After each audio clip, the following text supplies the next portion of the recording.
आज द्वितीय दिवस की कथा है और कल विश्राम है। 3 दिन का ये सत्र है। थोड़ी हमिंग आ रही है बहुत, वो थोड़ी कम कर दीजिए। नायरोबी का ये सत्र बड़े आनंद के साथ में कल प्रारंभ हुआ। आज थोड़ा विलंब हुआ क्योंकि आज नायरोबी मुंबई बन गया था।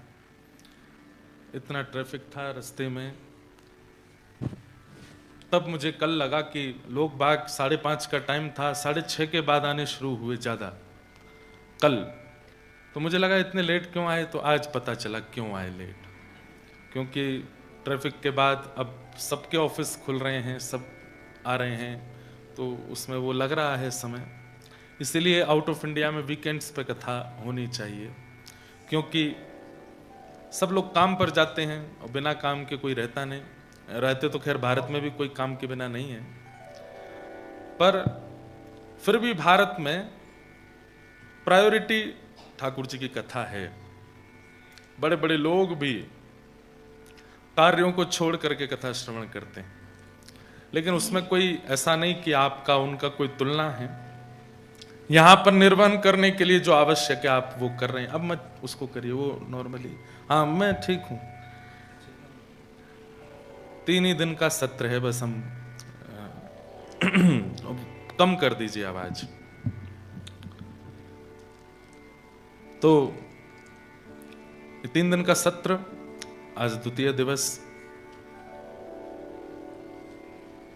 किन्हीं का एक पत्र आया है कि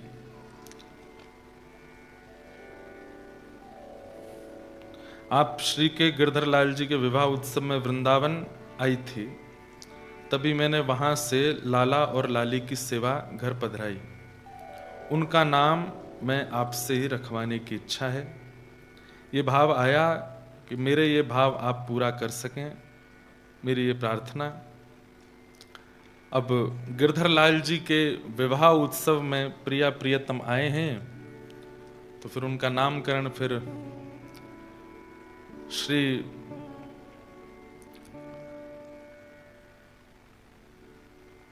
किशोरी हृदय बिहारी रख लीजिए, यही नाम सुंदर है। आप ठाकुर जी लेकर के नहीं आते हैं, ठाकुर जी आपको चुनते हैं। वृंदावन में इतने लोग जाते हैं और ये बात निश्चित है कि आप नहीं लेकर के आते, ठाकुर जी आपको चुनते हैं, ठाकुर जी आपका चयन करते हैं। तो ठाकुर जी ने आपका चयन किया है, गिरधर लाल जी ने हमारा चयन किया है, लड्डू गोपाल जी सबके घर में विराजते हैं, उन्होंने उनका चयन किया है, सब भाव है। तो बड़ी आपको शुभकामना। अब किशोरी हृदय बिहारी ठाकुर जी आपके घर में विराजेंगे, उनकी सेवा करो। नरसिंह मेहता जी का पावन चरित्र चल रहा है। कल हम लोग सब श्रवण कर रहे थे कि महादेव की कृपा से श्री नरसिंह मेहता जी को वृंदावन में रास बिहार का दर्शन हुआ। बंधुओं, रास में प्रवेश महादेव को भी गोपी बने बिना नहीं मिलता, लेकिन नरसिंह मेहता जी के कुछ दिनों के भजन के पश्चात ही उनको रास में प्रवेश मिल गया। यह महादेव की कृपा है। इसलिए महादेव कौन है? आचार्य हैं, गुरु हैं। कई लोग कहते हैं क्या गुरु का जीवन में होना आवश्यक है? निश्चित आवश्यक है।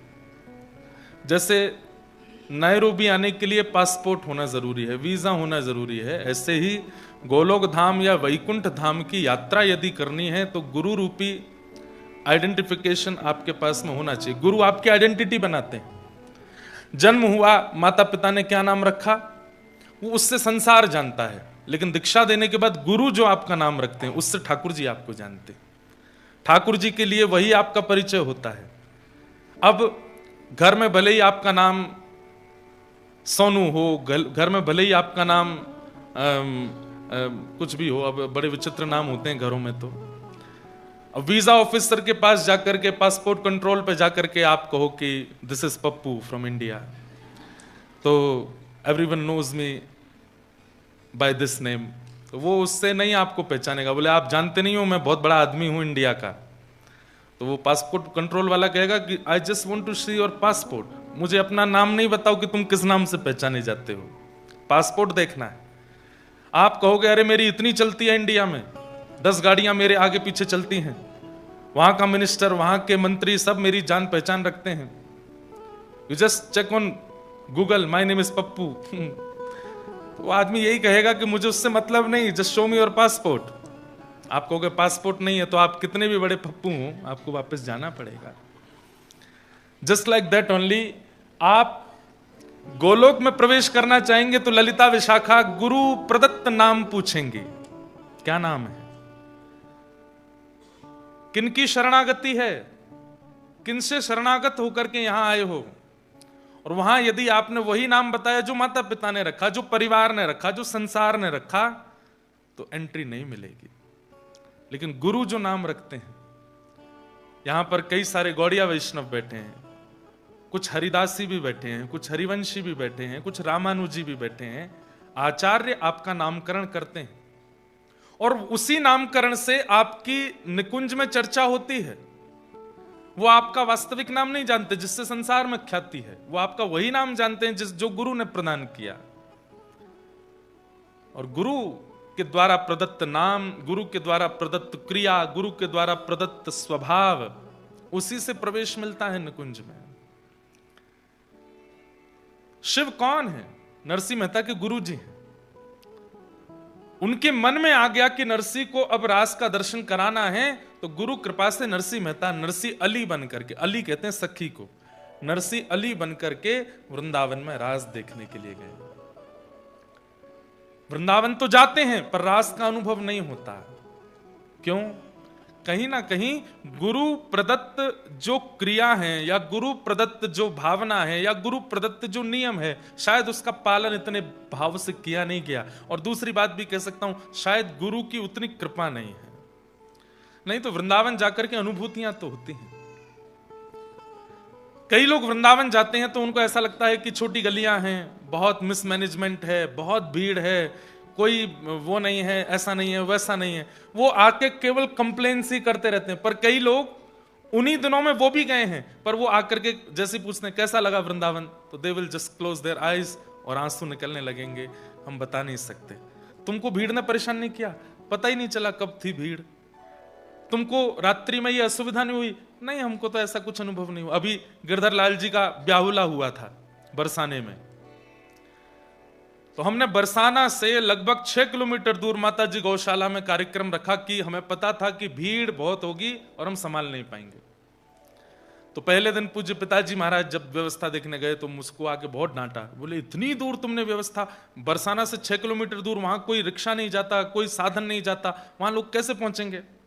मैंने कहा पिताजी अब जैसे भी हो, व्यवस्था में भगदड़ नहीं होनी चाहिए, कुछ स्टैम्पेड ना हो जाए, बहुत ज्यादा क्राउडेड ना हो जाए, इसलिए मैंने दूर रखा।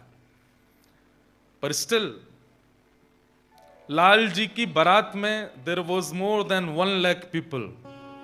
लाल जी की इतनी बड़ी बारात अभी तक हुई नहीं है। 1 लाख आदमी, मतलब सुबह 10 बजे से लेकर के रात्रि 6 बजे तक, 7 बजे तक बरसाना वाज पैक्ड। पूरे बरसाना में जाम लगा हुआ था, इतनी भीड़। और वहां 6 किलोमीटर दूर भी लोग आए। अब उसके बाद में लोगों के 2 तरीके के रुझान। कई लोग, अरे हम तो परेशान हो गए, इतनी लंबी यात्रा, इतनी लंबी, उसमें बीच में हम तो थक गए, हमको तो बहुत मिट्टी लगी, हम तो बहुत धूल मिट्टी खा गए, हमारा तो गला खराब हो गया, ऐसा हो गया, कई लोगों की शिकायत। और वहीं कुछ लोग कैसे, वो नेत्रों से जा नहीं रही है छवि, ऐसा लग रहा था कि मानो सच में गोलोक धाम की बारात है, साक्षात गिरधर लाल जी विराजमान हैं, सारे सखा मंडली आगे पीछे नाचते जा रहे हैं। और इतनी सारी भीड़ ऐसे लग रही थी मानो जैसे 84 कोस के ब्रजवासी आ गए हैं, सब ठाकुर जी की बारात में नाचते हुए जा रहे हैं। एक लड़का था, 20 साल का होगा, 20-21 साल का, most of them was youngsters उस पूरी बारात में। एक 20 साल का लड़का सुबह 10 बजे से रात्रि 7-8 बजे तक केवल एक ही चीज कर रहा था, बधाई हो, बधाई हो। जिसको मिले उसको बोलता था बधाई हो। And he was just crying, continuously crying. उसका, मेरे को जब वो मिला उस समय 5 बज गए थे, तो 10 बजे से बोल रहा था, तो उसकी आवाज नहीं निकल रही थी, और बस रोता हुआ, जानकार हो अनजान हो, उसको गले लगा के बोले बधाई हो, मेरे लाला का ब्याह है, बधाई हो, मेरे लाला का ब्याह है, बधाई हो। तो ये डिपेंड करता है कि आपका स्वभाव या आपके प्रदत्त गुरुदेव के नियम आपने कैसे किए हैं। उस दृष्टि से आपको कई बार ब्रज दिखने लगता है। व्रज में असुविधाएं दिखना, व्रज में बहुत मिसमैनेजमेंट दिखना, ब्रज में परेशानियों की अनुभूति होना, ये व्रज की कमी नहीं है, ये कहीं ना कहीं हमारे भजन की कमी है। अभी होली के दिन निकल करके गए, बहुत लोग कंप्लेंट्स करते हैं होली पे, व्रज में ऐसा होता है, व्रज में ऐसा होता है। पर वहीं एक सखी क्या गा रही है, मैं इत आई फाग देखन को, मैं इत आई फाग देखन को, तो ही देख भई मतवारी, तो ही देख भई मतवारी, को रंग डारो को पिचकारी, को रंग डारो को पिचकारी, सुध बुध नाही सारी, सुध बुध नाही सारी, तेरे रंग की बलिहारी में, तेरे रंग की बलिहारी। सखी कह रही है मैं इत आई फाग देखन को, पर तोय देख भई मतवारी, को रंग डारो को पिचकारी, सुध बुध नाही। कौन रंग लगा रहा था, कौन पिचकारी चला रहा था, मुझे पता ही नहीं चला। क्यों? मेरा ध्यान तो केवल बिहारी जी की तरफ था, मेरा ध्यान तो केवल राधा वल्लभ जी पर था, मेरा ध्यान तो केवल राधा रमन जी पर था। क्या हुआ मुझे नहीं पता, तेरे रंग की बलिहारी। तो डिपेंड्स कि आप क्या विचार लेकर के जाते हैं, और विचारों का निर्माण आपकी गुरु परंपरा करती है। तो गुरु का होना बहुत जरूरी है जीवन में, पर गुरु का चयन कैसे करना चाहिए यह भी बहुत जरूरी है। प्रभाव देख करके गुरु नहीं बनाना है। जिनकी वाणी, जिनका स्वरूप, जिनकी उपस्थिति कृष्ण के प्रति और प्रियता प्रकट करती हो, वही गुरु हैं, वही आपके गुरु हैं। गुरु वही जो हरीसों में लावे, गुरु वही जो वृंदा विपिन बसावे, गुरु वही जो सदमार्ग दिखावे। गुरु वो नहीं जो केवल दीक्षा दे करके अपनी पूजा करावे, आप प्रसन्न रहो, बस नहीं। उनके जीवन में आने से कृष्ण हर दिन प्रिय बनते जा रहे हैं, वो गुरु हैं। और ऐसे गुरु मिले हैं नरसिंह मेहता को। महादेव चरणों में प्रणाम किया कि मैं कुछ नहीं मांगूंगा आपसे, आपको जो अच्छा लगता है वो मुझे दीजिए। और महादेव लेकर के सीधे पहुंचे हैं वृंदावन। वृंदावन में जाकर के रास बिहार का दर्शन कराया। कल हम लोग सुन रहे थे, नरसिंह मेहता जी ने रास का दर्शन किया। दर्शन करते करते ऐसी स्थिति हो गई कि नरसिंह मेहता की हाथ में मसाल थी, जलते जलते वो हाथ तक आ गई। नरसिंह मेहता सुध-बुध खोए बैठे थे, तभी किशोरी जी गईं और जाकर के नरसिंह मेहता को चेताया और अपना नूपुर दिया। नरसिंह मेहता चरणों में गिर गए, बोले मुझे अब यहां से नहीं जाना, मुझे यहीं रख लीजिए। तब ठाकुर जी ने आज्ञा की, नरसिंह मैंने तोय अपनो दर्शन या मारे करायो ताकि तोकू विश्वास है जाए। बहुत ध्यान से सुनिए सब लोग, मैंने तोकू अपनो दर्शन या मारे करायो कि तोकू विश्वास है जाए। ब्रजभाषा समझ रहे हैं ना सब लोग? कभी कभी निकले तो सुन लो, ठाकुर जी की भाषा है, ठाकुर जी ऐसे ही बोलते हैं। अब नरसिंह तेरी बहुत जरूरत है या संसार को, यदि तू नीचे जाकर के मेरी भक्ति को प्रचार नहीं करेगो तो फिर वैकुंठ और गोलोक धाम कौन आवेगो। इसलिए नरसिंह अब तू जा। नरसिंह मेहता बोले आपकी याद आएगी तो मैं क्या करूंगा, आपका दर्शन करने की इच्छा होगी तो मैं क्या करूंगा। ठाकुर जी ने तुरंत एक करताल प्रदान की। यू नो करताल, एक तो मजीरा इसको भी बोलते हैं, एक ऐसे बजाते हैं, लेकिन मूल रूप से करताल किसको कहते हैं? कर कहते हैं हाथ को, और ये है करताल, इसको करताल बोलते हैं। लेकिन फिर भी कई लोग ऐसे हाथ में लेकर के बजाते हैं, उसको करताल कहते हैं। ठाकुर जी ने करताल दिया नरसिंह मेहता को और नरसिंह मेहता से कहा राग केदार गाना, ये मेरा प्रिय राग है। ठाकुर जी कह रहे हैं जब जब तुम गाओगे नरसिंह, जहां दृष्टि घुमा करके देखोगे वहीं मैं तुम्हें खड़ा मिलूंगा।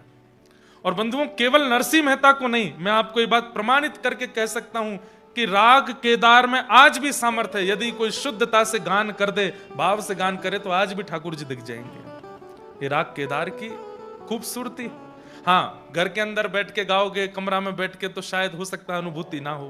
प्रकृति के बीच में गाओ, या फिर वृंदावन बरसाना में कहीं एकांत में बैठ करके गाओ, राग केदार गाओ। केदार गाएं, कुछ सुनाए केदार में? सुनाते हैं। जय हो। ठाकुर जी किशोरी जी से वार्ता कर रहे हैं, एक ठाकुर जी की लीला सुनाते हैं केदार राग में। वाह।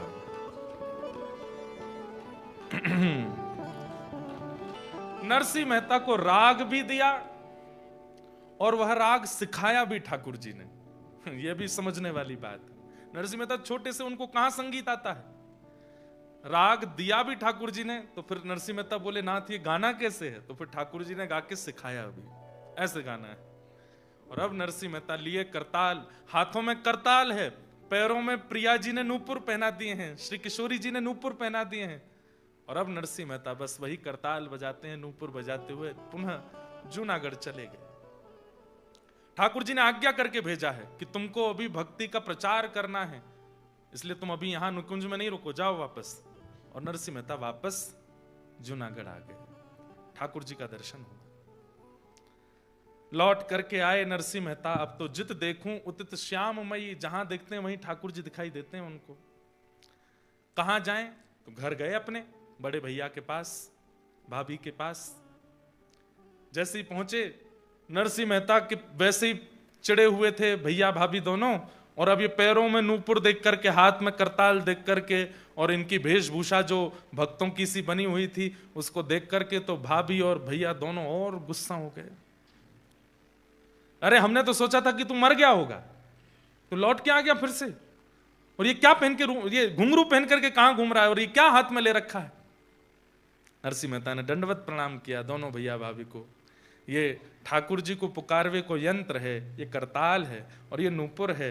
जब करताल बजाते बजाते, कीर्तन करते करते नृत्य करते हैं, तब नूपुर की ध्वनि बजती है।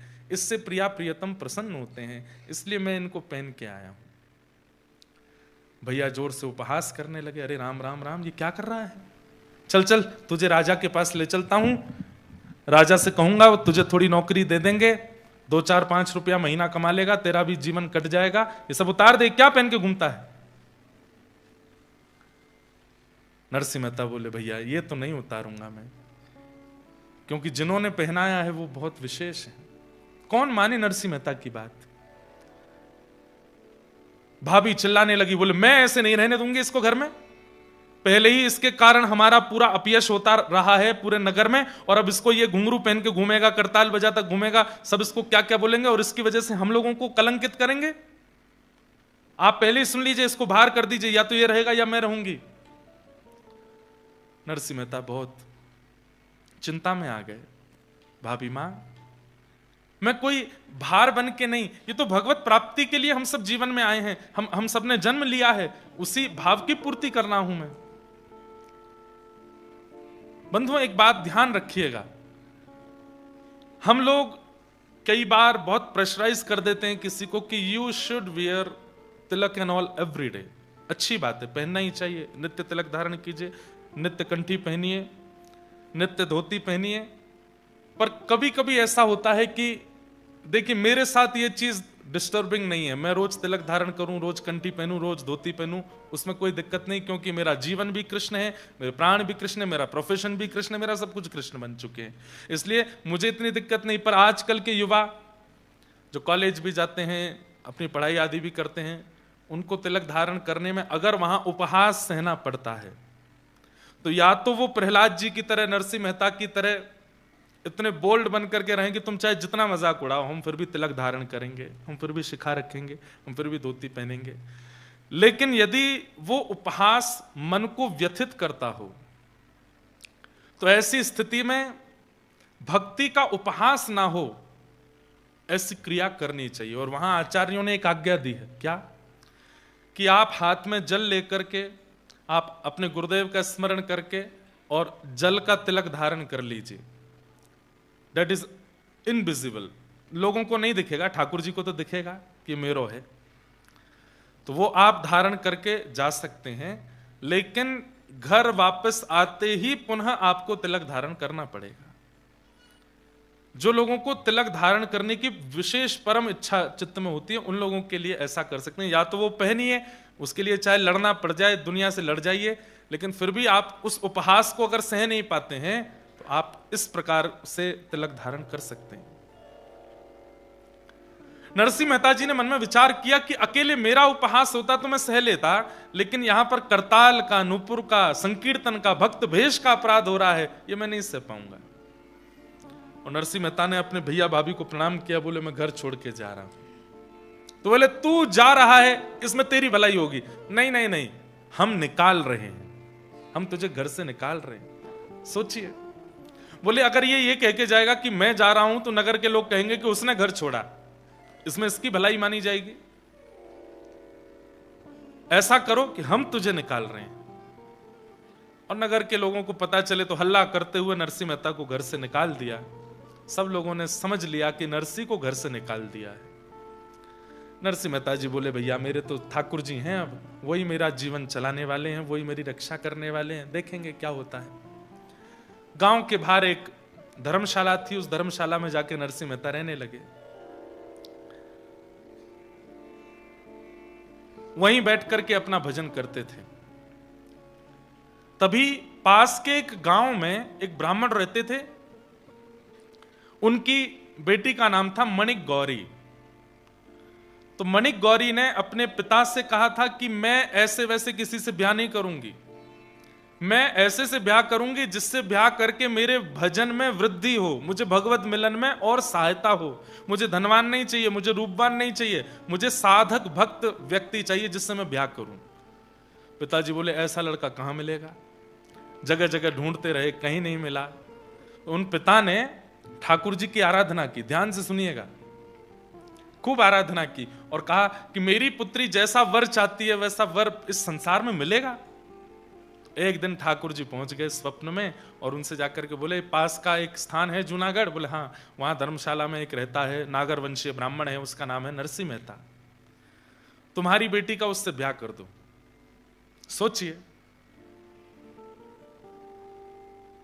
Everything is designed and scripted by Thakur ji of Narsinh Mehta.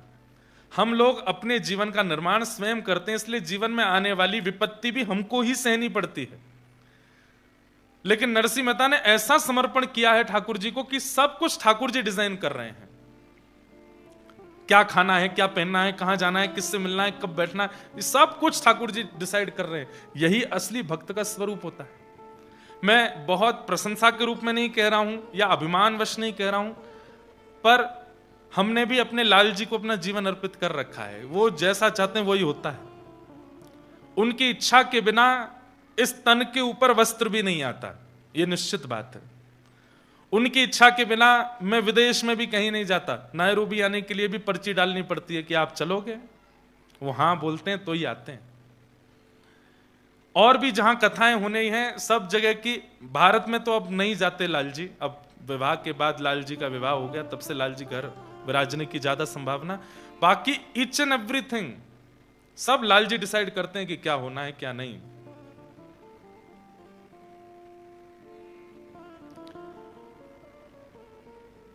Each and everything मतलब ईच एंड एवरीथिंग। हमारी गृहिणी भी उन्हीं की आज्ञा से आई है, ये भी उन्हीं की आज्ञा है।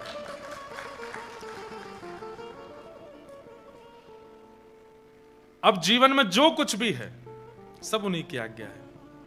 ये गाड़ी लें नहीं लें, यहां पे जाएं नहीं जाएं, यहां घर बनाएं नहीं बनाएं, उससे मिलें नहीं मिलें, सब कुछ ठाकुर जी डिसाइड करते हैं। और यही जीवन होना चाहिए, ऐसा ही होना चाहिए। उसमें अपने को एक चीज होती है कि जब सब कुछ ठाकुर जी ने विचार करके दिया है तो उसमें होने वाली आपत्ति विपत्ति संपत्ति वह सब भी ठाकुर जी की जिम्मेवारी है। वो देखेंगे, वो संभालेंगे।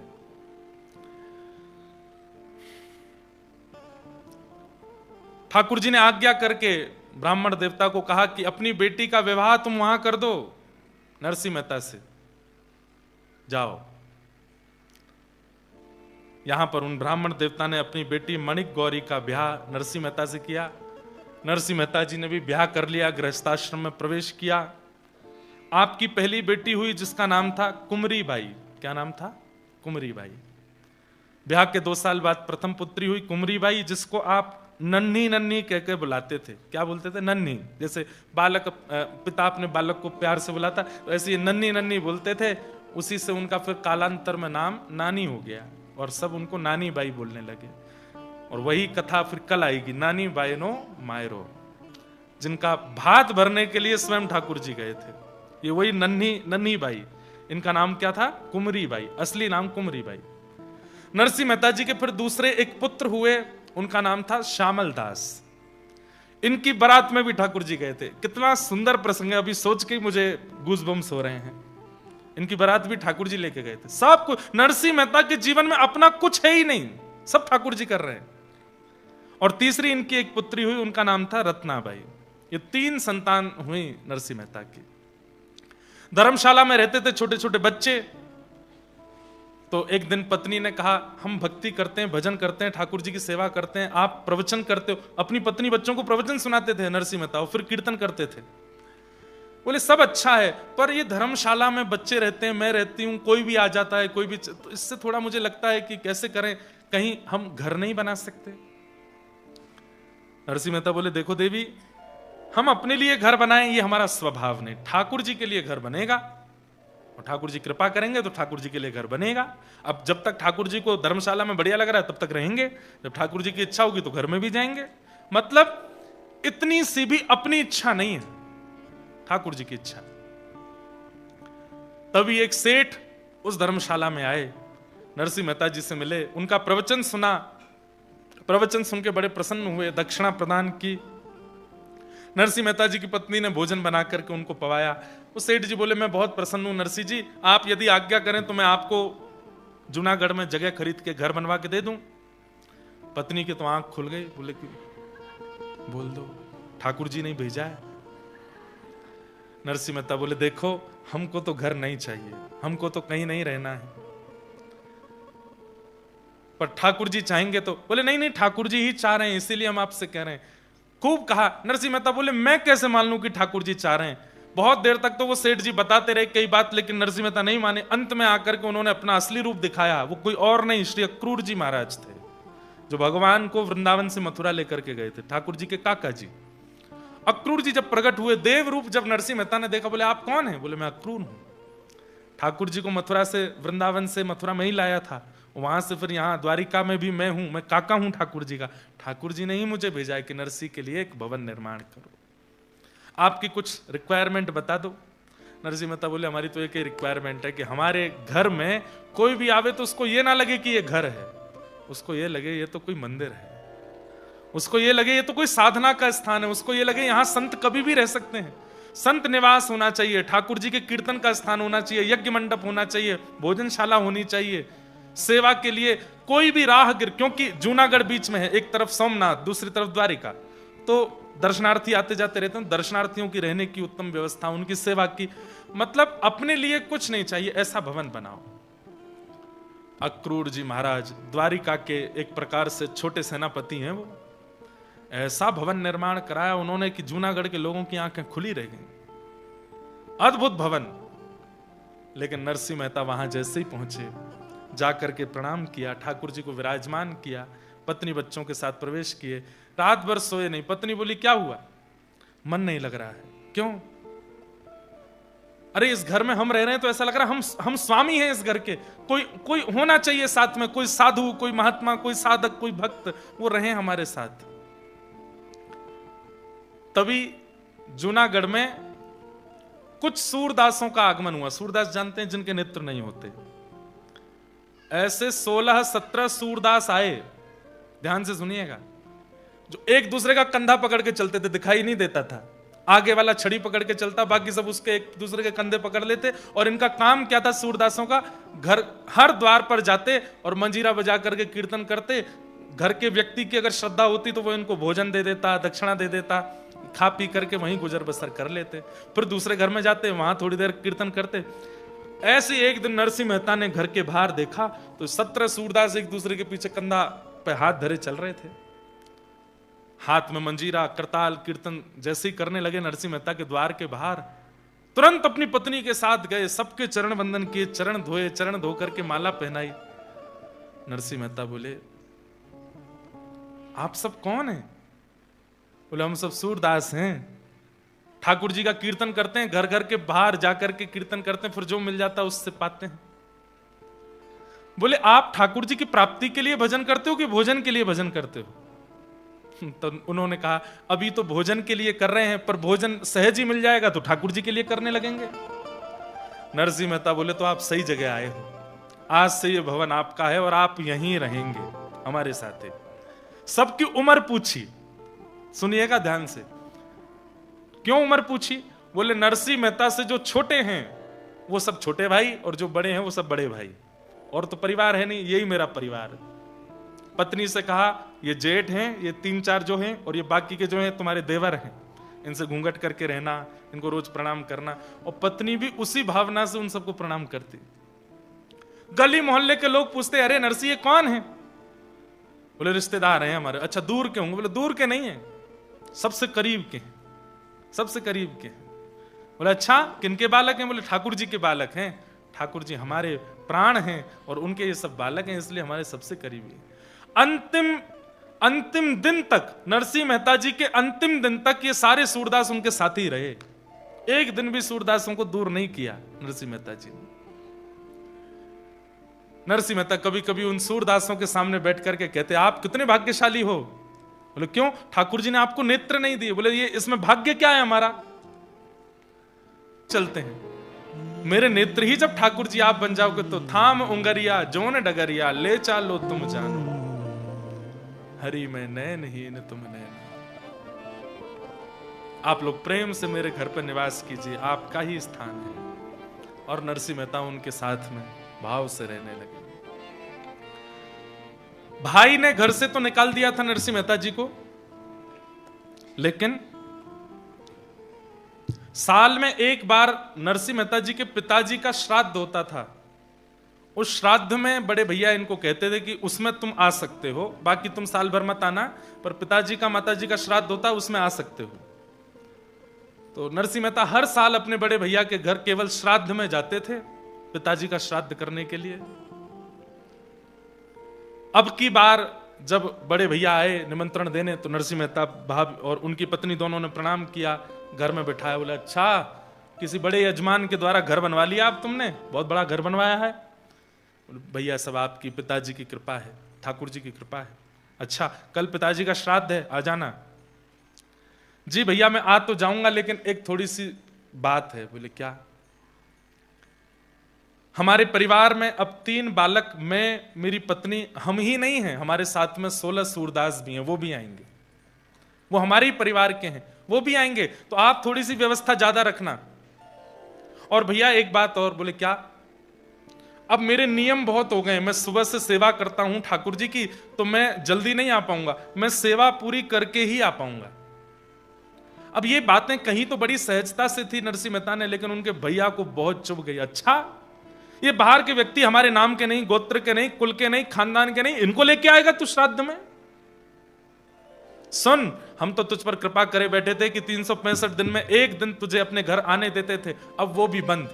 आज से तेरा मेरा रिश्ता सब खत्म, बिल्कुल आने की जरूरत नहीं है। इन लोगों को लेकर के आएगा तो बिल्कुल आने की आवश्यकता नहीं है, आना चाहे तो अकेले आ जाना। नरसिंह मेहता तो उनको बिल्कुल अपना मान चुके। एक कथा सुनाऊं। हमारे आचार्य चरण श्री रामानुजाचार्य जी महाराज, रामानुजाचार्य भगवान के सगे जामाता, जामाता मतलब दामाद, उनका नाम था श्री लालाचार्य जी महाराज। क्या नाम था? लालाचार्य। वे रामानुजाचार्य जी के शिष्य भी थे और दामाद भी थे। तो रामानुजाचार्य जी से एक दिन उन्होंने कहा, गुरुदेव मुझे कुछ आज्ञा कीजिए कि मैं आपकी उस आज्ञा का पालन कर सकूं। तो रामानुजाचार्य जी ने आज्ञा की, तिलकधारी, कंठीधारी, धोतीधारी, शिखाधारी, कमंडलधारी, त्रिपुंडधारी, जटाधारी या मुंडधारी, जो भी भगवत भक्त मिले उनको भगवान के समान मान करके उनकी पूजा करनी है। भक्तों को भगवान के समान मान करके उनकी आराधना करो, ये मेरी आज्ञा है। तो लालाचार्य जी बोले, मैं आपका शिष्य हूं पर मैं दामाद भी हूं, तो मैं दामाद होने के नाते एक बात कह सकता हूं। तो रामानुजाचार्य जी बोले, क्या? आपकी आज्ञा तो हो गई है कि भक्तों को भगवान के समान मानो, पर मेरी दृष्टि ये कर नहीं पाएगी। मैं भक्तों को भगवान के समान नहीं मान सकता। भगवान भगवान है, भक्त भक्त है, मैं नहीं कर पाऊंगा। तो रामानुजाचार्य जी को अच्छा लगा, चलो झूठ तो नहीं बोला, जो सत्य है वो बोल दिया। तो बोले दूसरी आज्ञा मानो। बोले क्या? भक्तों को भगवान के समान नहीं मान सकते तो भक्तों को गुरु के समान मानो। जितनी श्रद्धा निष्ठा अपने गुरु में रखते हो उतनी श्रद्धा निष्ठा भक्तों में रखो। तो लालाचार्य जी हंस के बोले, क्षमा करें, मैं ये भी नहीं कर पाऊंगा।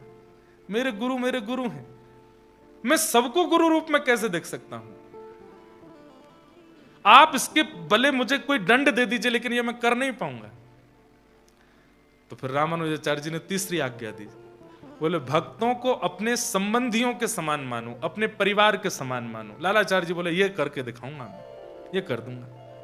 और उसका प्रभाव ये कि लालाचार्य जी जिस भी तिलकधारी को देखते, उसकी कद काठी मुख आदि को देख करके उसको नाम दे देते। अरे चाचा जी बड़े दिन में मिले। वो कहता, कहां का भतीजा भैया? अरे नहीं नहीं चाचा जी, आप भूल गए हैं, मैं तो जानता हूं, हमारा संबंध तिलक से है, तिलक से। आइए आइए, आपकी बहू ने घर पे आज बड़ी सामग्री बनाई है, चलिए घर पे लेके आते। अकेले लालाचार्य जी, उनकी पत्नी भी इतनी निष्ठावान, आके घर में देखो वहां के चाचा जी आए हैं, तो पत्नी भी आके प्रणाम करती, घूंघट करती, चाचा जी बैठिए ना, मैं बनाती हूँ प्रसाद। कोई बड़े बुजुर्ग दिख जाते तो उनको मामा जी बोल देते, किसी को फूफा जी बोलते, कोई मुंह फुलाए घूम रहा है तो फूफा जी।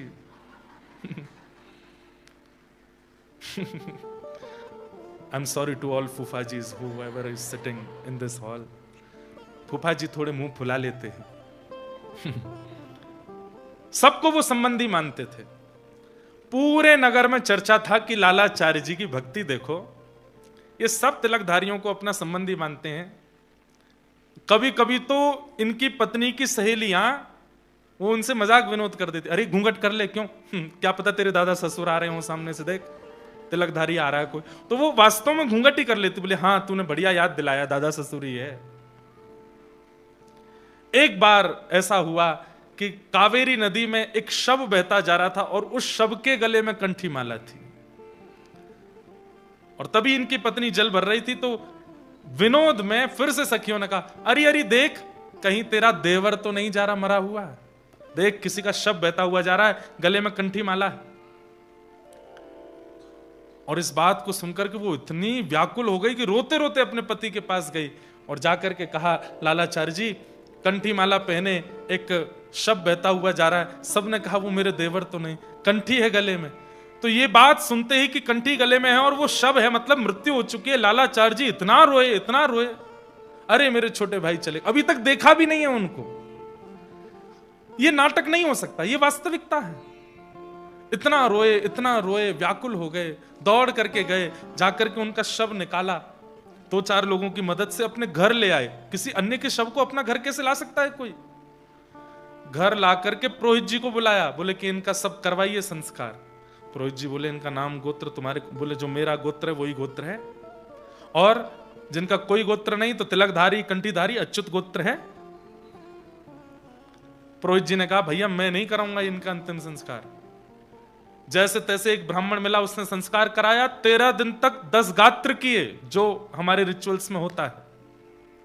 13 दिन बाद ब्राह्मण भोज रखा घर पर, एक भी ब्राह्मण नहीं आया।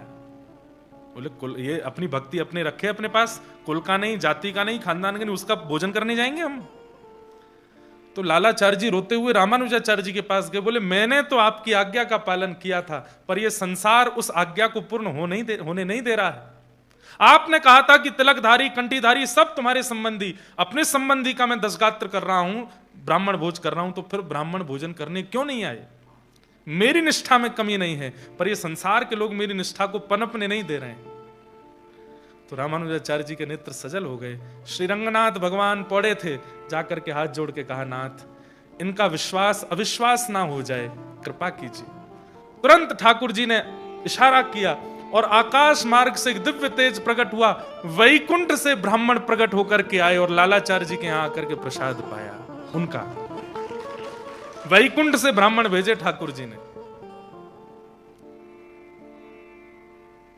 कभी कोई भगवत भक्त ब्रजवासी या ठाकुर जी का संबंधी सन्मुख आ जाए ना बंधु, थोड़ा नाच लिया कीजिए। जन्मदिन याद रखते हैं, एनिवर्सरी याद रखते हैं, बच्चों के बर्थडे याद रखते हैं, कैलेंडर में उस दिन को भी याद रखिए जिस दिन कोई वैष्णव आपके घर आया था, और उसकी भी हर वर्ष गांठ मनाया कीजिए कि आज के दिन वो महापुरुष हमारे यहां आए थे, आज के दिन उनका पदार्पण हुआ था।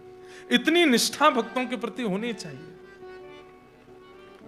नरसिंह मेहता जी ने अपना संबंध तुड़वाना स्वीकार कर लिया, लेकिन उन 17 सूरदासों को नहीं त्यागूंगा। वो भजन करते हैं। नरसिंह मेहता जी के जब भैया चले गए संबंध तोड़ के, तो सब लोगों ने कहा अब नरसिंह, पिताजी का श्राद्ध तो श्राद्ध है, बड़े भैया ने तो घर से निकाल दिया, अब तुमको अलग से करना पड़ेगा। नरसिंह मेहता जी बोले करेंगे, व्यवस्था है। बोले व्यवस्था तो नहीं है। बोले चलो कुछ ना कुछ व्यवस्था बनेगी। तो नरसिंह मेहता जी बोले एक मेरे सेठ जी हैं, मेरे यजमान हैं, उनको मेरा कीर्तन भजन बहुत अच्छा लगता है, मैं उनसे कुछ कर्जा ले लूंगा, उससे अपने पिताजी का श्राद्ध करूंगा, मैं व्यवस्था कर लूंगा। उससे पहले ब्राह्मणों को निमंत्रण दे आता हूं, और देवी तुम रसोई घर तैयार रखना, सेठ जी से कर्जा लेकर के आऊंगा, सामग्री ले लेंगे और फिर पिताजी का श्राद्ध हम लोग यहीं कर लेंगे। यहां पर बंधुओं, जब व्यक्ति विपरीत होते हैं ना, तो वो सब लोग ईर्ष्या में आ जाते हैं। नरसिंह मेहता जी का घर बन गया, नरसिंह मेहता जी को इतने लोग सुनने लगे, इन सब से जूनागढ़ के ब्राह्मण वंशीय लोग सब चिढ़ने लगे थे नरसिंह मेहता जी से। सब लोग ध्यान से इधर देखो, कथा सुनो, बहुत सुंदर प्रसंग है। नरसिंह मेहता जी कुछ ब्राह्मणों के पास गए, अपने कुल पुरोहित के पास जाकर के कहा कल पिताजी का श्राद्ध है, आप आ जाना। तो कुल पुरोहित बोले हम तो तुम्हारे बड़े भैया को वचन दे चुके हैं, उसके पास जाएंगे, और एक दिन में 2 श्राद्ध नहीं खाने चाहिए, हम तो नहीं आ पाएंगे, कहीं और व्यवस्था करो। नरसिंह मेहता जी किसी और ब्राह्मण के पास गए, वो ब्राह्मण भी नरसिंह मेहता जी से चिढ़ता था। तो उसने कहा नरसिंह जी दाम वाम है कि नहीं है, करवा पाओगे श्राद्ध? बोले कि करेंगे सब, आप बस आ जाइएगा। बोले ब्राह्मण भोजन के लिए कुछ व्यवस्था? बोले कि हाँ 4-5 ब्राह्मणों को तो भोजन पवा देंगे, आप आज्ञा कर दीजिए किनको निमंत्रण देना। बोले तुम क्या जाओगे निमंत्रण, मैं ही बुला लाऊंगा अपने साथ, तुम जाके बस व्यवस्था करो। नरसिंह जी बोले बड़ी कृपा, आप 5 ब्राह्मणों को लेके आ जाइएगा कल। ठीक। नरसिंह जी जैसे ही गए, उस व्यक्ति ने सोचा 5 ब्राह्मण, पूरे जूनागढ़ को निमंत्रण दूंगा कल मैं, कल तेरे यहां भीड़ होगी, तमाशा होगा और हम देखेंगे। इतने ब्राह्मण आ जाएंगे, और जब नहीं पवा पाएगा नरसिंह मेहता तो फिर गालियां पड़ेंगी, तब आएगा आनंद। उस ब्राह्मण ने पूरे जूनागढ़ के ब्राह्मणों को निमंत्रण दे दिया। अरे नरसिंह मेहता ने बुलाया है, अरे हाँ हाँ बड़ा घर बन गया अब तो भैया, अब तो जरूर वो भोजन बढ़िया ही पवाएगा कुछ, कल चलते हैं उसके यहां प्रसाद पाने के लिए। यहां नरसिंह मेहता जी ने पत्नी से कहा देवी अब तुम तैयारी रखना, मैं ब्राह्मण देवता को बोले 5 ब्राह्मण कल आएंगे, एक पुरोहित जी आएंगे, और मैं सेठ जी के पास जा रहा हूं, उनसे थोड़ी व्यवस्था उधार ले आता हूं। 17 सूरदासों से भी कह गए आप भी ध्यान रखिएगा अपना। बोले हाँ ठीक है। नरसिंह मेहता जी उस सेठ जी के पास गए, सेठ जी से कहा ऐसे ऐसे पिताजी का श्राद्ध है, कुछ दे दीजिए आप, मैं आपको चुका दूंगा। सेठ जी बोले अगर मैं कोई दूसरा ऑफर दूं तो? क्या ऑफर? बोले आपको चुकाना नहीं पड़ेगा, जितना चाहोगे मैं दे दूंगा, पर आपको चुकाना नहीं है, कुछ और करना पड़ेगा। नरसिंह मेहता बोले क्या करना है? बोले मुझे कीर्तन सुना दीजिए, बैठ करके थोड़ा कीर्तन सुना दीजिए, और मैं जितने चाहूं उतने कीर्तन मुझे सुना दीजिए, मैं आपको जितना कहोगे उतना कर्जा दे दूंगा, उधार दे दूंगा आपको। नरसिंह मेहता बोले मैं कीर्तन तो सुना दूंगा, लेकिन समय का आप ध्यान रखना, क्योंकि मैं तो डूब जाता हूं कीर्तन में, और मैं कहीं कीर्तन में डूब गया और वहां ब्राह्मण आ गए और मैं नहीं पहुंचा, सामग्री नहीं बनी, तो फिर लेने के देने पड़ जाएंगे। सेठ जी बोले आप चिंता नहीं करो, आप आंख बंद करके कीर्तन करो, मैं आंख खोल के सुनूंगा। नरसिंह मेहता जी ने अपना करताल लिया हाथ में, बोले सेठ जी ध्यान रखिएगा, मैं डूब जाऊंगा, मुझे उठा दीजिएगा। बोले आप तो बस सुनाना प्रारंभ करो। और गाने लगे नरसिंह मेहता। 18 घंटे निकल गए कीर्तन करते करते। सेठ जी जो बोले थे कि मैं आपको उठा दूंगा, वो खुद नाचने लगे, खुद मंत्रमुग्ध होकर के नृत्य करने लगे। लेकिन जैसे ही नरसिंह का कीर्तन ठाकुर जी के कान में पड़ा, द्वारिका में बैठे ठाकुर जी छटपटाने लगे। रुक्मणी जी बोली क्या हुआ? बोले अरे वहां पर पूरा जूनागढ़ नरसिंह के घर आज प्रसाद पाने के लिए आ रहा है। नरसिंह मेहता के पिता का आज श्राद्ध होना और ये यहां बैठ के कीर्तन गा रहा है, क्या करूं?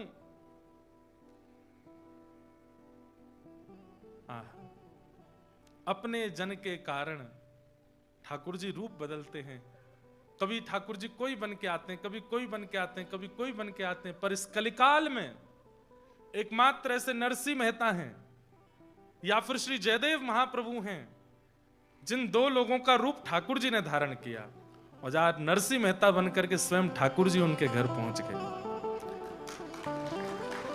नरसिंह मेहता बनकर के ठाकुर जी आ गए। वहां नरसिंह जी कीर्तन कर रहे हैं, दोनों भुजा उठा करके। नरसिंह मेहता जैसे ही आए तो ठाकुर जी आए हैं, नरसिंह मेहता नहीं है। पत्नी ने कहा इतना विलंब कर दिया। अरे देवी अब क्या बताऊं मैं, सेठ जी तो बड़े कंजूस हैं, दे ही नहीं रहे थे, बड़ी मुश्किल से दिया है। अच्छा व्यवस्था हो गई? बोला हाँ सब व्यवस्था है, तुम तो बनाओ। उन 17 सूरदासों को भी ठाकुर जी ने जाकर के एक एक काम दे दिया, तुम धनिया काटो, तुम मिर्च काटो, तुम ये काटो। बोले कि हमारे आंख तो है नहीं। ठाकुर जी ने ऐसी मोहिनी घुमाई, बोले और कुछ नहीं दिखेगा, सब्जी जरूर देखेगी, काटो बनाओ। सब लगे हैं सामग्री तैयार करने में। ठाकुर जी आटा गूंद रहे हैं, पत्नी यहां पर चढ़ा करके बढ़िया कर रही है तैयारी, सामग्री सिद्ध हो रही है। पत्नी बोली इतनी सामग्री क्यों बनवा रहे हैं? 5 ब्राह्मण आने वाले हैं। अब बोले देवी सेठ जी ने ज्यादा पैसा दे दिया है, तो मैं तो रखता नहीं हूं, तुम मेरा स्वभाव जानती हो, तो जितना दिया है उतने की सामग्री बना देते हैं, जितने ब्राह्मण पा जाएंगे अच्छा, बाकियों को बंटवा देंगे। क्योंकि ठाकुर जी तो जानते थे 4000 आने वाले हैं। सुबह का समय हुआ, सामग्री बनकर के सिद्ध बिल्कुल तैयार हो गई। ठाकुर जी सिर पर स्वाफा बांध के, नरसिंह मेहता तो नहीं है, ठाकुर जी हैं। सब ब्राह्मण आए, अरे नरसिंह कहां हो? ठाकुर जी निकल के बाहर आए, आकर के पत्नी सहित सब ब्राह्मणों को दंडवत प्रणाम किया। नजर उठा के देखी तो जहां तक दृष्टि जा रही है ब्राह्मण ही ब्राह्मण। देवी बोली आपने तो कहा था 5 आने वाले हैं। बोले मुझे पता था इतने आएंगे। वो तो बढ़िया हुआ, सेठ जी ने जितने पैसे दिए सबकी सामग्री बनी। देवी देखो सबको प्रसादी पवानी है, अब तुम जल्दी तैयारी करो, मैं पिताजी का श्राद्ध कर दूं। बंधुओं, नरसिंह मेहता का सौभाग्य है कि उनके घर ठाकुर जी आए, पर मुझे लगता है कि उनके पिता का कितना सौभाग्य है कि प्राण निकलने के बाद ठाकुर जी आज उनका तर्पण कर रहे हैं, आज ठाकुर जी उनका श्राद्ध कर रहे हैं। आज वैकुंठ में बैठे नरसिंह मेहता के पिता भी नृत्य कर रहे हैं कि अरे वाह रे नरसिंह, तेरे भक्ति के कारण आज मेरा श्राद्ध। कहते हैं पुत्र के द्वारा श्राद्ध होने से पितृ मुक्त हो जाते हैं, पिता प्रसन्न होता है, दादा प्रसन्न होते हैं। ठाकुर जी श्राद्ध कर रहे हैं। ठाकुर जी ने श्राद्ध किया, विधिवत जैसे श्राद्ध होता है बिल्कुल वैसे श्राद्ध किया। श्राद्ध के बाद में ब्राह्मणों को बैठाया। सब ब्राह्मण बोले नरसिंह कुछ है कि बस पूड़ियों पे ही जीना पड़ेगा? अरे नहीं नहीं, आपकी सब कृपा विराजी है ना। सबके लिए पाटे बिछाए गए, सबके आगे पत्तल लगाई। ठाकुर जी ने कमर पर फेंटा बांधा, लिए पत्नी के साथ परोसने लगे। 17 सूरदास बैठे थे। ठाकुर जी तुम क्या कर रहे हो? हम कैसे परोसेंगे? बोले तुमको केवल परोसने वाली पत्तल दिखेगी और कुछ नहीं दिखेगा, चलो। ऐसा भाव है नहीं, मुझको लगता है ठाकुर जी ने किया तो होगा, कहीं लिखा नहीं है, लेकिन मेरे मन में आया जब मैं इस भाव को पढ़ रहा था तो मेरे मन में आया कि ठाकुर जी ने जरूर उन 17 के साथ भी लीला तो करी होगी। सबको प्रसाद, एक नहीं 2-2 4-4 सब्जियां बनी है, 2-2 3-3 प्रकार की पूड़ियां बनी है, अमरस बना है, रायता बना है, और सब इतना स्वादिष्ट क्यों? ठाकुर जी अपने हाथ से लेकर के आए। जिनके हस्त कमलों में अमृत साक्षात विद्यमान है, ऐसे ठाकुर जी अपने हाथ से परोस रहे। ब्राह्मण पा करके बस कहते हैं, हमारे नाथ द्वार में एक बाबा हैं, सबको मिलते नहीं है, बहुत कम लोगों से मिलते हैं, ब्रज के हैं। मैं उनके पास गया तो मेरे से बोले लाला हाथ आगे कर, और बड़े आनंद में रहते हैं। वो खूब डांट फटकार भी देते हैं, मुझे भी खूब डांट देते हैं जब मैं जाता हूं, तो हर कोई उनको सह भी नहीं पाएगा। तो मैं गया, पहले तो 3 घंटा मेरी परीक्षा ली, भागवत जी के श्लोक पढ़ो, सुबोधनी जी पढ़ो। 3 घंटा बाद मुझसे बोले चलो हाथ आगे करो। हाथ आगे किया तो कुछ प्रसादी दी, पाक के बताओ ठाकुर जी ने अरोगा कि नहीं। पूछने का तरीका देखिए, हम लोग सामग्री बना के पूछते हैं कि बताओ अच्छी बनी कि नहीं, वो क्या पूछ रहे हैं, बताओ ठाकुर जी ने पाया कि नहीं, पाके बताओ। मतलब इसके स्वाद से ये बताओ कि ठाकुर जी ने भोग लगाया कि नहीं। तो मैंने पाया, मैंने कहा हाँ बाबा अच्छा है, ठाकुर जी ने पायो है। तो बोले झूठ बोल लो है, नहीं पायो ठाकुर जी। दूसरी सामग्री दी, मैंने पाई, मैंने कहा ये तो ठाकुर जी ने भोग लगाई। बोले ना ये भी भोग नहीं लगाई। तीसरी सामग्री जो उन्होंने दी पता नहीं क्या थी, मुझे याद नहीं, पर वो पाते ही मेरे नेत्र बंद हो गए और मैं पाने में व्यस्त हो गया। तो फिर बोले ये ठाकुर जी ने पायो है, ये ठाकुर जी ने अरोगो है। जहां बता दिया गया हो, वृंदावन से लौट करके अनुभव बता दिया गया हो, तो समझो वृंदावन नहीं गए थे। और वृंदावन से आकर के अनुभव बता नहीं पाए हो, तब समझो कि यहां वृंदावन से आए हो। कथा कैसी लगी? अच्छी लगी, बहुत अच्छी थी, बहुत बढ़िया। इतना सब बता दिया गया तो समझो कि कथा सुनी नहीं, पर कथा कैसी लगी? बोले बस शब्द नहीं है, ये सुनी कथा।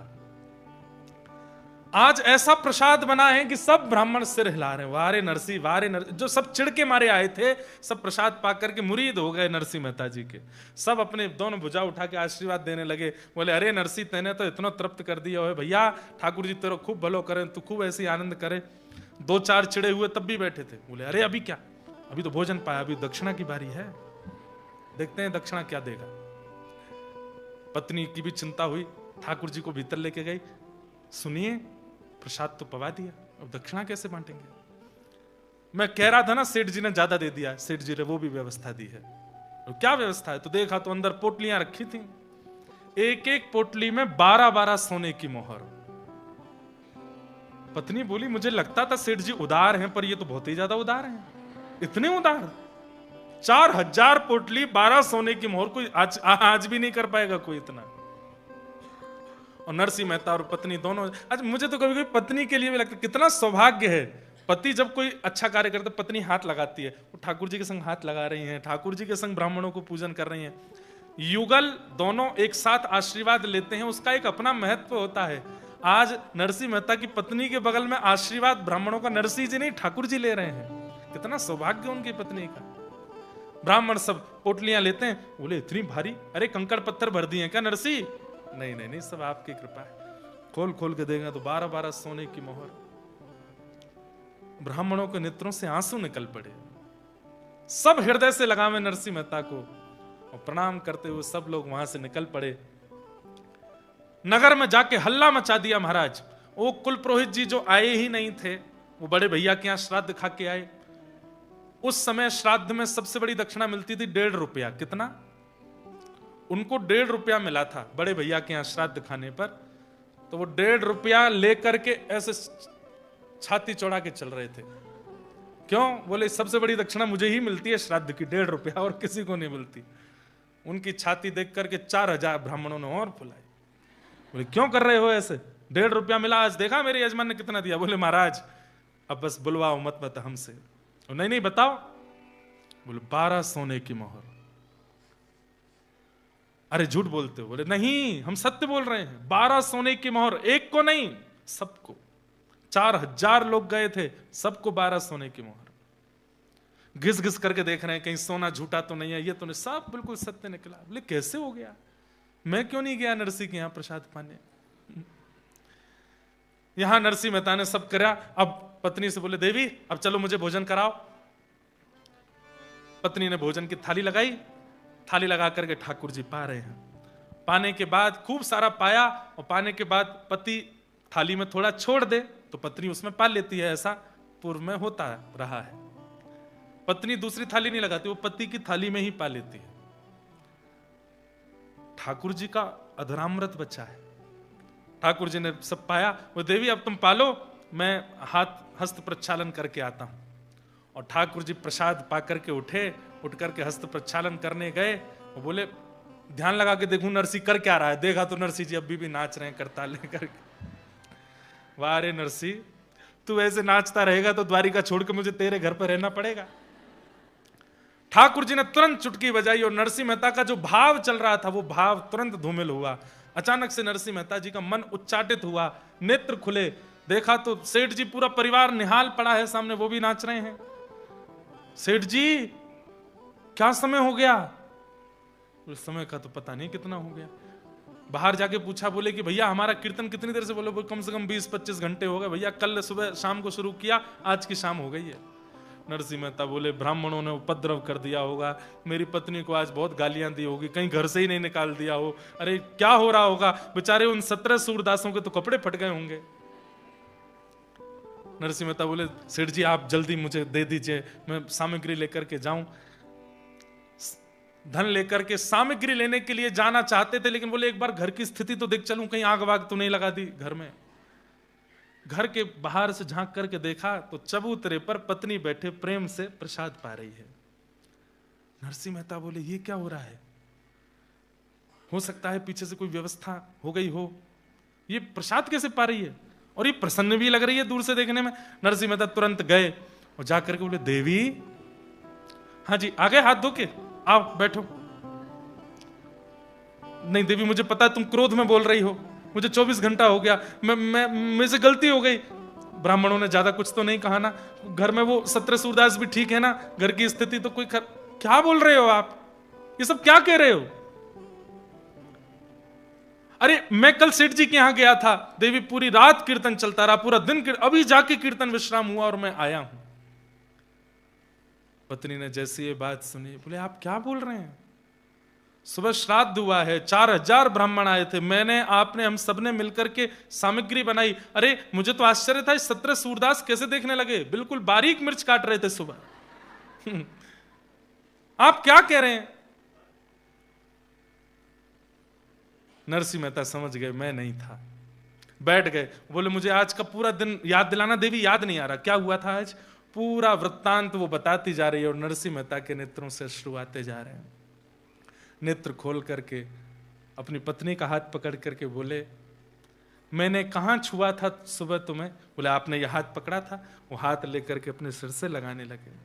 बोले देवी मैं नहीं था, द्वारिकाधीश आए थे, मैं तो 24 घंटे से वहीं था, ठाकुर जी आए थे, मुझे दिखाओ वो कहां बैठे थे। पत्नी होश खो बैठी, बोले आप सत्य बोल रहे हैं? बोले हाँ मैं सत्य में मैं नहीं था, मैं सेठ जी से पूछवा दूंगा, द्वारिकाधीश आए थे। पत्नी ने बताया यहां बैठे थे, यहां चल रहे थे, फेंटा बांध करके सब्जी बना रहे थे, सबको परोस रहे थे, 12-12 सोने की मोहर ब्राह्मणों को दक्षिणा में दी। नरसिंह मेहता और उनकी पत्नी उन स्थानों को ही प्रणाम कर रहे हैं, उन स्थानों को ही लिपट रहे हैं, बार बार रज उठा के अपने माथे से लगा रहे हैं, हे द्वारिकाधीश बड़ी कृपा आपकी, कैसी कृपा आपने हम पर की है, आप आए थे, आप ही सब क्रिया करके गए। ऐसे श्याम सुंदर वाले लोगों ने मन में विचार किया, अरे अपने पिता का श्राद्ध भी करने लगा, इसके साथ तो कुछ भी नहीं हो पाया, इसका तो कुछ भी नहीं बिगड़ा। तब एक योजना बनाई, अयोध्या से कुछ संत जनों की टोली द्वारिका जा रही थी। मतलब एक भक्त के जीवन में विपत्तियां आती ही रहती हैं, वो फुल स्टॉप नहीं होती। हाँ एक बात है, विपत्तियां आती रहती हैं पर उसको अनुभूति नहीं होती। मैं कहा करता हूं कि भक्ति क्या है, एनेस्थीसिया का इंजेक्शन है, आपको सुन्न कर देता है। फिर जीवन में चाहे जितनी भी दुविधाएं आवें, आपके जीवन में दुविधा आवेंगी पर आपको ज्यादा उसका प्रभाव अनुभव नहीं होगा। नरसिंह मेहता जी के पीछे पड़े ही रहे सब लोग। ब्राह्मणों ने नागर वंश से निकाल दिया, पिताजी ने अपने घर से भाई ने अपने घर से निकाल दिया, सब कुछ हो चुका है नरसिंह मेहता जी के साथ, पर अभी भी नरसिंह मेहता ठाकुर जी के प्रेम में प्रसन्न रहते हैं। कुछ संत जन अयोध्या से द्वारिका जा रहे थे, बीच में जूनागढ़ बड़ा शहर पड़ा, तो किसी व्यक्ति से जाकर के कहा हम लोग द्वारिका जा रहे हैं, हमारे पास 700 सोने की मोहर हैं, यहां कोई जूनागढ़ में ऐसा व्यक्ति है जिसको हम 700 सोने की मोहर दे दें और वो लिख करके हमें दे दे, ताकि हम द्वारिका में जाके किसी को वो लिखाई दें तो वहां हमें 700 सोने की मोहर मिल जाए, क्योंकि रास्ते में चोर डकैत बहुत पड़ेंगे, सब लुट जाएगा हमारा। इसको हुंडी कहते हैं। तो हुंडी लिखने वाले it's just kind of cheque जैसा होता है कि आपने किसी को रकम लिख करके नीचे साइन करके दे दिया, अब वो आप उस बैंक में जा करके उसको जमा करे, उसको पैसे मिल जाएंगे। तो पुराने समय में चेक नहीं होते थे, हुंडी होती थी। पर हुंडी में ऐसा होता था कि किसी धनवान व्यक्ति को आप 700 सोने मतलब जितने भी हो उतनी मोहर दे दीजिए, वो जिस नगर में आप जा रहे हो वहां का एक पता बताएगा, एक एड्रेस देगा और लिख करके नीचे साइन कर देगा कि इनको इतने रुपए दे देना।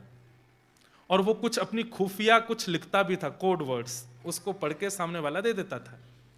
तो उन संतों ने कहा हम पे 700 सोने की मोहर है, हमारी पूरी भारत की यात्रा द्वारिका में विश्राम होने वाली है, हम वहां पर बड़ा भंडारा करेंगे, लेकिन ये हमें डर है कि बीच रास्ते में चोरी ना हो जाए, क्योंकि सोमनाथ जूनागढ़ से द्वारिका के बीच में बड़े चोर चकत्ते मिलते हैं।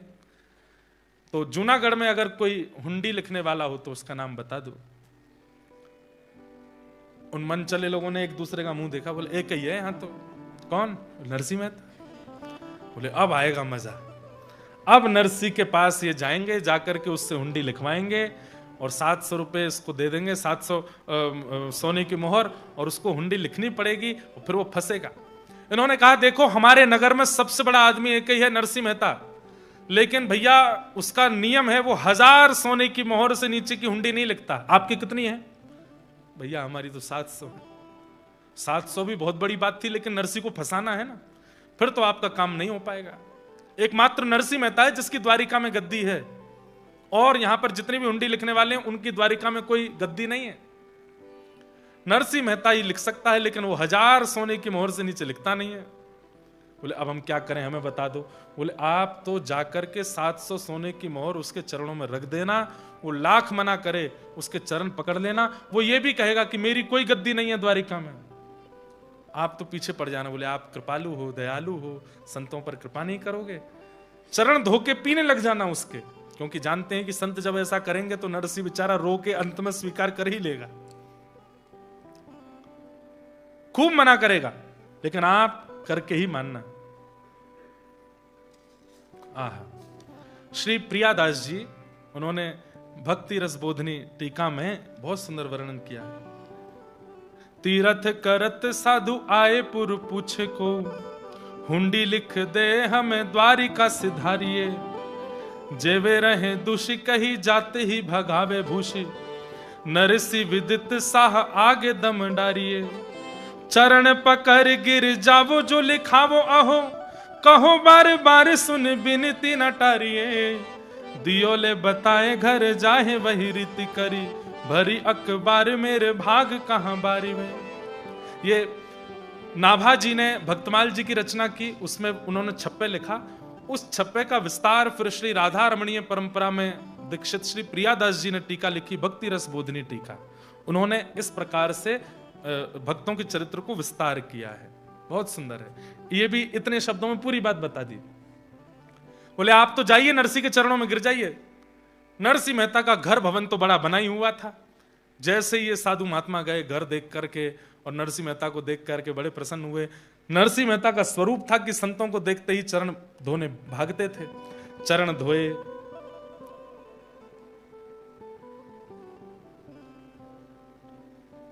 नंद नंदन के प्यारे आए मेरे, नंद नंदन के प्यारे, नंद नंदन के प्यारे आए मेरे, नंद नंदन के प्यारे।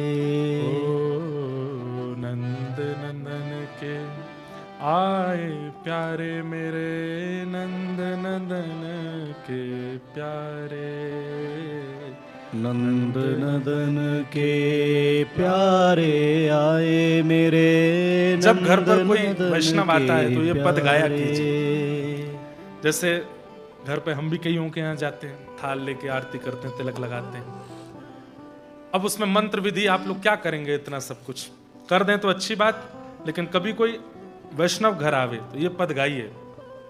जबकि रोज ही आते हैं, लेकिन हर बार भी उनका उत्साह कम नहीं होता।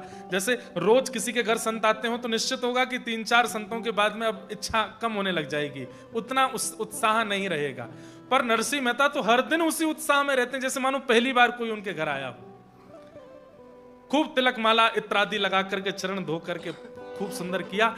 तो आपस में वो सब संत क्या कानाफूसी करने लगे, बोले इनको किसी ने बता दिया है कि हम हुंडी लिखवाने आए हैं, इसलिए हमारे पाँव वाँव धो के हमको मना रहे हैं कि हुंडी न लिखवाऊं। इनको पता चल गया है कि हम हुंडी लिखवाने आए हैं। तुरंत उन संतों ने उल्टे नरसिंह मेहता के पैर पकड़े, बोले नरसिंह जी हमारी एक समस्या का समाधान करो। अरे अरे अरे आप मेरे चरण क्यों पकड़, क्या बात है? बोले हमें पता है द्वारिका में आपकी गद्दी है, आप हमारी हुंडी लिख दो। हुंडी? और मैं सुबह भोजन कर लूं तो शाम का ठिकाना नहीं रहता, रात को भोजन कर लें तो अगले दिन का, मैं हुंडी लिखूंगा आपकी और मेरी गद्दी द्वारिका में? किसने बहका दिया आपको? बोले हमें सब पता है, ये सब बात आप बोलोगे ये भी हमें पता है।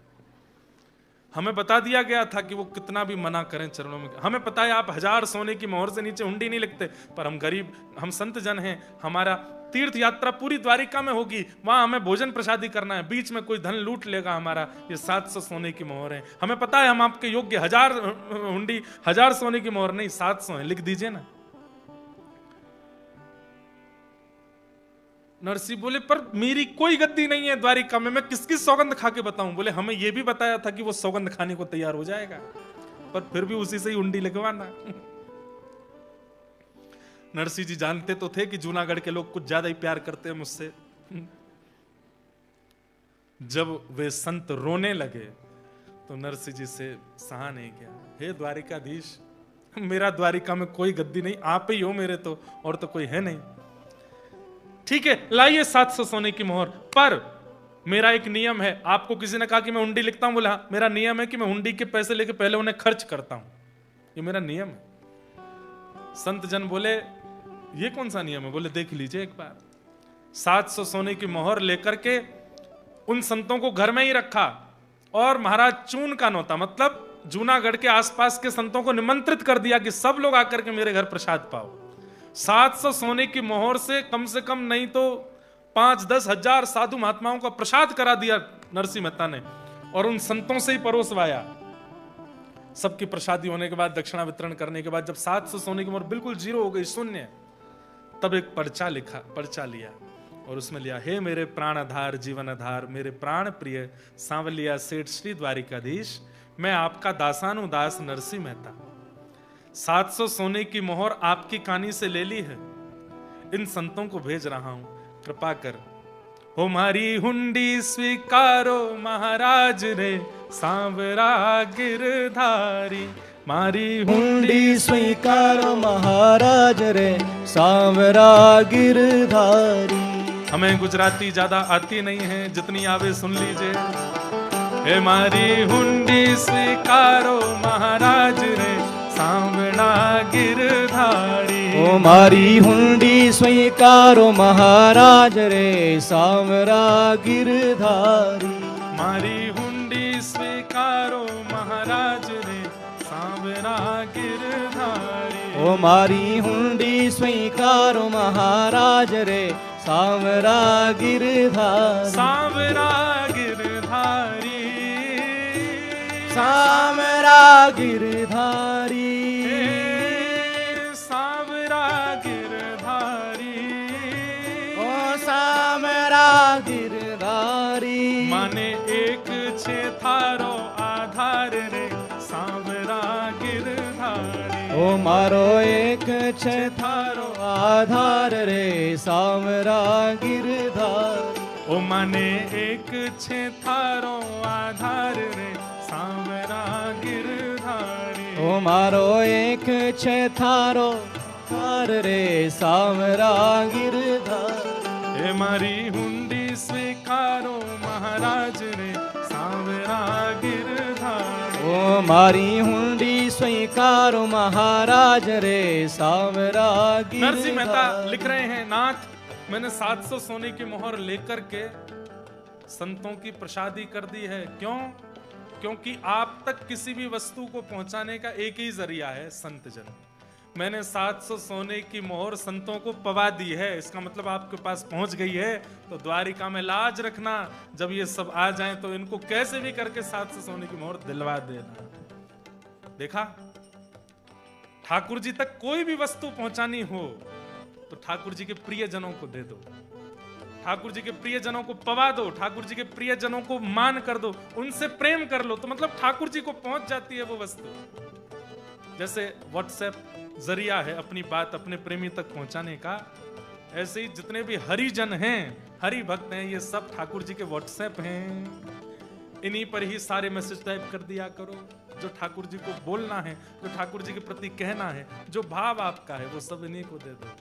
हे मारी हुंडी, हे मारी हुंडी, हे मारी हुंडी स्वीकारो महाराज रे सामड़ा गिरधारी। ओ मारी हुंडी स्वीकारो महाराज रे सामरा गिरधारी। हे माने एक छे थारो आधार रे सामड़ा गिरधारी। ओ माने एक छे थारो आधार रे सामरा गिरधारी। नरसिंह मेहता ने लिख तो दिया, लेकिन संत जन तो हो गए चिंता मुक्त और नरसिंह मेहता की नींद उड़ गई। अब क्या होगा? ये सब संत जन जब द्वारिका जाएंगे और वहां मेरी कोई गद्दी नहीं मिलेगी, इनको 700 सोने की मोहर नहीं मिलेंगी, तो क्या होगा? अरे मुझे मारेंगे इस बात का डर नहीं था उनको, उनको ये डर था कि कहीं कहीं ये लोग शोक में आकर के प्राण ना त्याग दें, गोमती जी में डूब ना जाएं, समुद्र में प्राण ना त्याग दें, क्योंकि संतों की कोई कमाई तो है नहीं। किसी ने कुछ दक्षिणा दी, किसी ने कुछ दक्षिणा दी, वही सब इकट्ठे करके 700 सोने की मोहर इनके पास आई थी।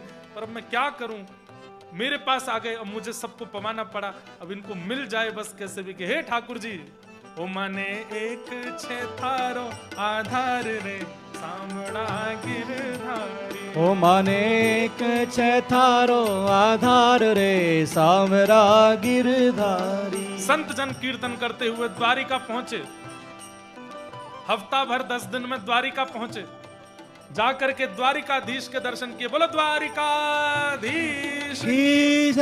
और हाँ, एक बात, हुंडी लिखने के बाद में पूरा पर्चा बंद करके मोहर लगाई नरसिंह मेहता ने, और बोले किसको देना है भैया वहां जाके?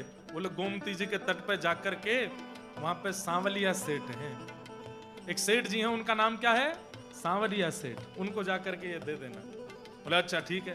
अब संत जन वहां पहुंचे, वहां जाकर के द्वारिकाधीश के दर्शन किए, जाकर के गोमती जी के तट पर देखे, दुकान आदियों में घूमते देखते रहे, कहीं कोई सांवलिया सेठ नाम कहीं लिखा नहीं। दुकानदारों से पूछा, भैया हम लोग जूनागढ़ से आए हैं, नरसिंह मेहता जी ने हुंडी लिखी है हमारी, यहाँ कोई सांवलिया सेठ है? सब लोग देख करके बोले कोई सांवलिया सेठ नहीं, हम तो यहाँ इतने साल से हो गए द्वारिका में, यहाँ हमने कोई सांवलिया सेठ का नाम नहीं सुना। संत बोले ऐसा मत बोलो, हमारा हृदय निकल के बाहर आ जाएगा, जल्दी बताओ नरसिंह मेहता की गद्दी कौन सी? बोले कौन नरसिंह मेहता, कौन सी गद्दी? अरे हम हुंडी लिखवा के आए हैं। अरे तो हुंडी लिखने वाले अन्य शहरों में हैं, जूनागढ़ में कोई हुंडी लिखता है ये तो हमने कभी सुना भी नहीं है। संत जनों में 2-4 को तो बीपी हाई हो गया। बोले हमको तो पहले ही शंका लग रही थी, जब हम हाथ पांव जोड़ रहे थे, कह रहे थे हमारी हुंडी लिख दो, वो मना कर रहा था बार बार।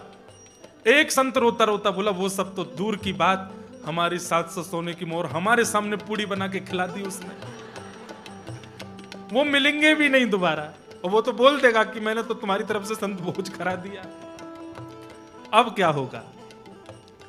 गली गली घूम करके, गली गली ढूंढ करके जब बिल्कुल पस्त हो गए, हार गए, गोमती सागर तट पर जाकर के बैठ गए और रोने लगे, अरे भैया कहां है सांवलिया सेठ?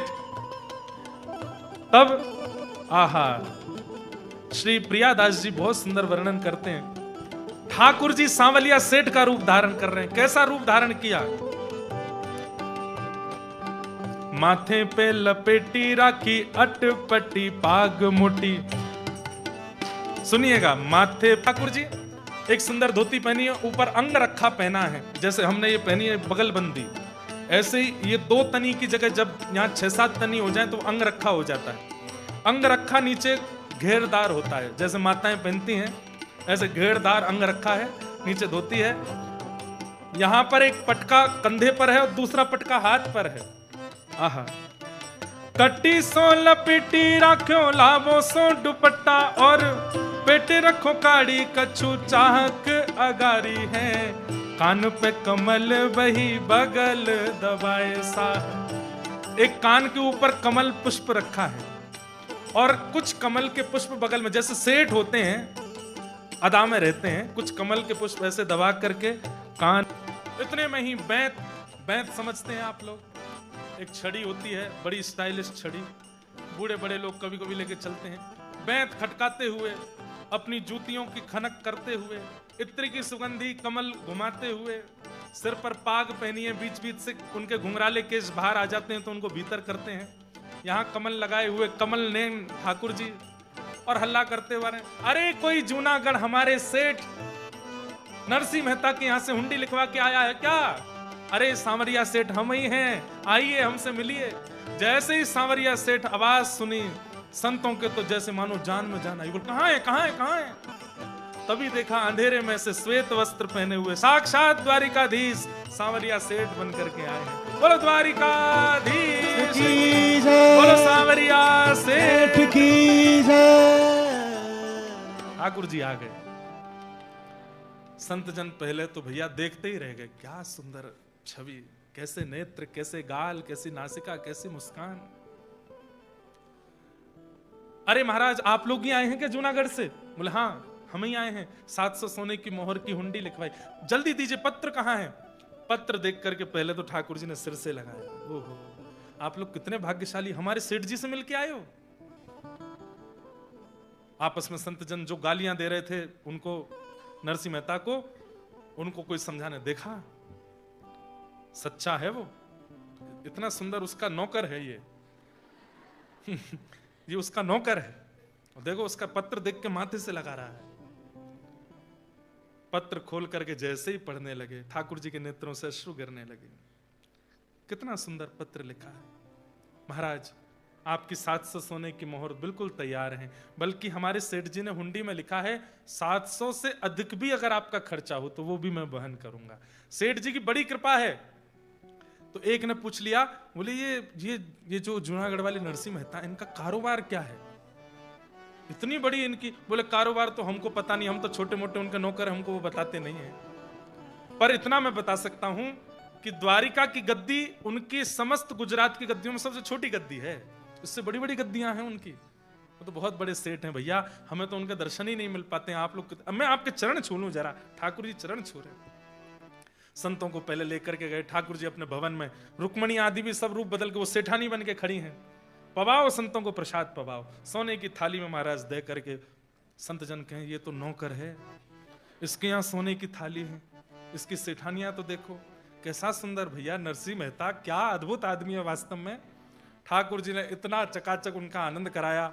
700 सोने की मोहरों से जो संत भोज करना था तीर्थ यात्रा की पूर्णता पर, ठाकुर जी ने स्वयं उन संतों की तीर्थ, इससे बड़ी तीर्थ यात्रा की पूर्णता क्या होगी कि ठाकुर जी स्वयं परोस रहे हैं पंगत में, सब संतों को परोस करके, सबको दक्षिणा दे करके। अरे कम से कम 7000 सोने मोहर, इतने का सब हुआ खर्चा, और सब ठाकुर जी ने वहन किया। संतों ने कहा अब हमारा वापस जाने का समय आया है, आप हमें जाने दीजिए। तो ठाकुर जी बोले हमारे सेठ जी के लिए मैं भी एक पत्र लिख दूं। और ठाकुर जी ने विपरीत पत्र लिखा, और पत्र में नरसिंह मेहता जी को अपना प्राण कह करके कहा, मेरे प्राण प्रिय नरसिंह, दुनिया ने मुझे चितचोर कहा, दुनिया ने मुझे चोर अग्रगण्य कहा, पर तुमने मुझे सेठ कह करके बुलाया है, तुमने मुझे सांवरिया सेठ बना दिया। मैं तुमसे मिलने के लिए बहुत तड़प रहा हूं, जल्दी मेरे पास आना, तुम्हारा दास सांवरिया सेठ। और लिख करके ठाकुर जी ने मोहर लगा करके दे दी। संतों को क्या पता कि ये भक्त भगवान की वार्ता, उनको तो लगा ये नौकर और स्वामी हैं। वहां लौट करके संत जन जैसे गए, नरसिंह मेहता ने दूर से देखा। नरसिंह मेहता पत्नी से बोले बोरिया बिस्तर मांगो, भगो यहां से, ये मारने आ रहे हैं हमको। वे तो नाच दिखाते हुए आ रहे थे। नरसिंह मेहता ने जैसे ही देखा, भगवान मुझे क्षमा कर दीजिए, आप कुछ कहें उससे पहले मैं ही क्षमा मांग लेता हूं। बोले क्षमा, हृदय से लगो हमारे। अरे भैया तुम्हारा नौकर कितना सुंदर था, वो सांवरिया सेठ कितना बढ़िया, उसके घर उसकी सेठानियों, हम संत जन हम तो बिल्कुल मर्यादा में रहते हैं, बिल्कुल, पर उसकी सेठानियां भी इतने शिष्टाचार से, इतने व्यवहार से सब पवा रही थी। आप सब क्या कह रहे हैं? बोले हाँ, उन्होंने पत्र दिया। पत्र खोल करके जैसे ही नरसिंह मेहता ने देखा, नेत्र सजल हो गए। मेरी हुंडी स्वीकार ली है किसने? सांवरा गिरधारी। नरसिंह मेहता जी तो नाचने लगे, आनंदित हो गए, प्रसन्न हो गए। उन संतों के साथ नाचने लगे।